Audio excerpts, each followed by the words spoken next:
নমস্কাৰ। মোৰ আজি এইবিলাক যোনবিলাক দেখাম বুলি ভাবিছোঁ, এইডাল গছ কাটিমন গাছ হয়। কাটিমন ভেৰাইটিত আপোনাৰ 12মহীয়া বুলি যোনটো কয় সেইটো গছ হয়। সেইটো গছত মোটামুটি আজি আপোনাৰ ফেব্ৰুৱাৰীৰ 1 তাৰিখ হয়।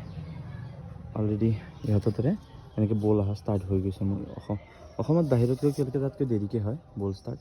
মই যিমান দূৰ দেখি আছোঁ এতিয়ালৈকে মোটামুটি ধৰক কেলকাতাত এতিয়ালৈকে বল ক্লিয়াৰ হৈ গৈছে, কিন্তু এতিয়া বৰ্তমান সময়ত অসমত ধৰক মই যিমান দূৰ পাইছোঁ মোৰ এইখিনিত ষ্টাৰ্টহে হৈছে অহা। যেনেকৈ ধৰক এইডাল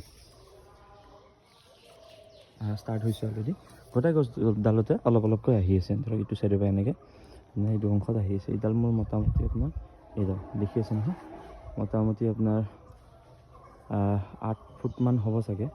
8 ফুটৰ অলপ বেছি হ'ব চাগে, এনেকুৱা ওখ হৈছে। গ'ল কেনপি আপোনাৰ এইডাল গম পাই আছে। এইটো পৰ্চনৰ গ্ৰাফটিং আছে। এইটো 3টা ব্ৰাঞ্চৰ হ'লে 3 ইয়াৰ্ছ মোটামুটি হৈ গৈছে। এইডাল কাটিমন হয়। এইবাৰ ফ্লাৱাৰিং ভালেই আহি আছে এতিয়ালৈকে।